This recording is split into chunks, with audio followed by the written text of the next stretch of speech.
is this idea that behind great innovations are great people, right? I think people are the drivers, not necessarily the product itself. So standard kind of model of innovation is like, let's create a fund that will fund a new product. I think that doesn't always work because you can have great products that won't deliver because the people aren't trained to think entrepreneurially, to develop the business case, to navigate the corporate immune system, to act like entrepreneurs and to deliver something.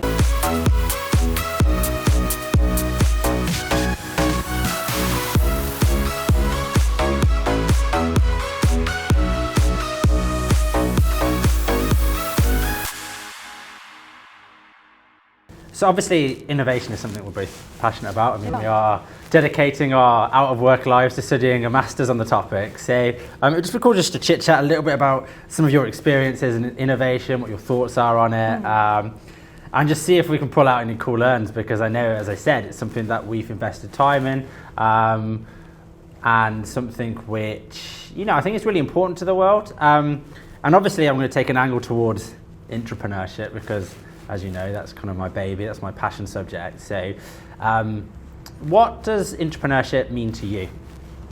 So I'm actually busy working on my first innovation project now. Awesome, and, welcome to the club. Well, yeah. And I think basically what drew me to the Masters in particular was the time it allowed me to innovate. So I've always been very passionate about innovation, but I think one of the problems that corporates have is that they're always looking to improve.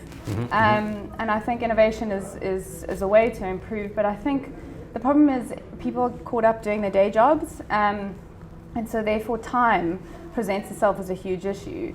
So, you know, as innovators, I think one of the biggest skills we can employ is actually time management. 100%. Yeah. And I think innovators, you know, really need to be frugal with their time, and as frugal with their time as they are with their money.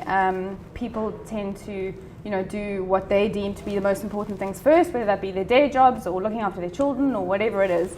So I think, you know, in order to be an innovator, you really need to pick your battles. And one of the ways that I've decided to innovate was actually to time manage myself around doing, you know, this master's, but tie it in with my corporation and where I work. As in trying to take the key learns from the masters and reapply them. Absolutely. And then use that narrative to say to your employer, well, I'm on this course that you know about, actually let's derive some benefit for this organisation from what I'm studying and take the key thought leadership in innovation and entrepreneurship and then apply that. Yes, absolutely. And I think it's important to note that I'm also just, you know, I'm a person that's employed by this corporation, and my job is not innovation like it is with yours. You know, you're obviously the head of entrepreneurship at Barclays, and so innovation comes with what you do. But innovation doesn't necessarily come with my day job. So I've had to try and find ways to work around that fact, and to make what I want to do relevant to my company. And the first step, I think, that's really important for innovators to look at, besides time management, is also to try and align their innovations with business objectives. Because at the end of the day, you know, top-level managers and stakeholders are looking to deliver on specific business objectives. And I think if you can align innovation and your innovation project with business objectives, however directly or indirectly that might be, there's obviously a lot greater chance of success. I think that's a really important point, right? And I think you've hit two of the key entrepreneurial traits right on the head. One, which is this ability to influence your immediate management so that they see the value of what you're doing, so that from the outset of the journey they feel bought into it. They feel like, rather than you walking in and saying, hey, look at this cool thing I've been working on, and them saying, but what about the stuff that I employ you to do? You flip that, so they're basically saying, oh, what about that thing you're working on? Can I help? You know, and that's kind of what I call a magic trick within entrepreneurship about how to influence people. The second part is this piece around making your product or your venture seem strategic, which I think is super important, because actually, if you can do that, then it helps you to articulate it in a way that people understand in the organisation and talk in the same language. The question in that, though, is those are two things that I don't think everyone knows to do innately. They sound like common sense in principle, but it'd just be interesting to hear, you know, what your thoughts on how you came to understanding that those two things were necessary parts of innovation. So I think when conceptualizing my innovation project, the first step I thought would be good would be to approach my line manager. Vital and underestimated usually. Like, yes, people forget to do that. Absolutely, and I think that's so important because, you know, firstly, you need to get that buy-in in terms of the time resource, which ultimately you don't own. You don't own your own time resource when you work for a corporation. You need to get buy-in to get that space and time.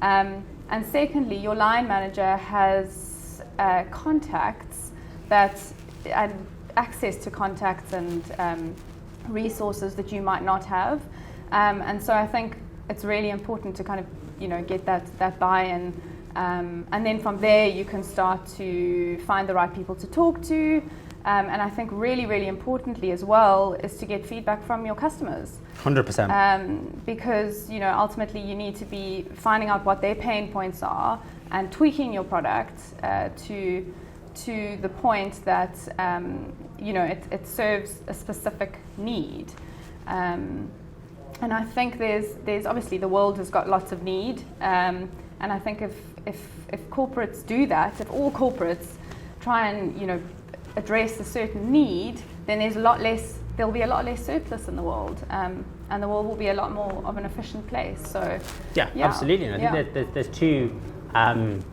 there's two quite important things that you just mentioned. I think are 2 points that we're both quite passionate about.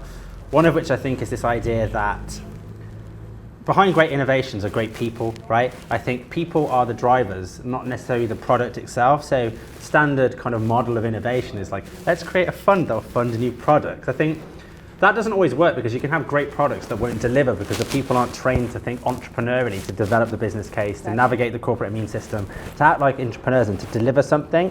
And I think secondly, this piece around social impact, which you know, mentioned about there's a number of needs in the world, and I think that there's such potential in the corporate sector to actually be the vehicle to solve these problems. Quite often they just don't realise it yet. So what do you think are some of the difficulties of being that kind of social innovator inside an organisation? I think back to business objectives. So social objectives or a third bottom line or environmental objectives, whatever would constitute a third bottom line, aren't necessarily ingrained into organizations, especially in the for-profit sector. Yep. And I think that is the biggest problem. Measuring social impact activity and tying that back to how this improves the business, how it moves the business forward, is, you know, something that is very, very difficult to get buy-in for. But, you know, with the right management and the right innovators, you know, through incremental changes and sort of proving smaller projects work and do actually add value, maybe even from a brand equity point of view, you know, those are things that innovators can work towards. No, I agree. And I think the piece about for-profits not necessarily seeing social impact as the kind of ballpark they play in is quite interesting, because to my mind, that's a common misconception the corporate sector has about itself. Yeah. Because actually, if you look at what are probably going to be the most sustainable solutions to social problems, it's the solutions that are most scalable. And that generally means they have to have some kind of revenue, some kind of profit line to allow that scalability. So then profit becomes the magic rather than the problem. And that's something I've tried to kind of influence the corporate sector to see, using the vehicle of social entrepreneurship for quite some time now. And I think that's quite an important point. I think in terms of a final question, if you cast your mind forward a little bit as an innovator in your company, what do you think might be some of the difficulties you might face in the next sort of 12 months, and how do you think you're going to get around them? So luckily with my innovation project, my company has been very supportive of it. And I think one of the reasons for that is that they've been very honest with their feedback. So they haven't just given me positive feedback, but they've given me honest feedback. And I think one of the challenges I did have that was subsequently addressed with the honest feedback was that I didn't really know where it fitted into the business, my innovation idea. And I think through kind of fleshing it out with, with various stakeholders in the business, I found a strategic fit for it. And although it might not have been exactly what I'd aimed for in the first place, I think I managed to get it to a place that I'm happy with. And I think it's also important to kind of view your stakeholders as your first point of call customers. So you need to make sure that you're tweaking your product to suit their needs first and business objective needs before you actually go out to your real customers. So totally agree. I think it's it's fantastic. I think you're doing pretty much all the things that I try to train entrepreneurs on doing as their first steps. Building your social capital, building your group of cheerleaders, building your tribe in the organization, articulating it well using the strategic buzzwords that are going around, taking on feedback and good feedback, pivoting as necessary, which is massively important for both entrepreneurs and intrapreneurs. And I think what I love most about entrepreneurship is this fact that the idea that you're working on, the innovation you're working on, would never have happened but for you doing something and acting.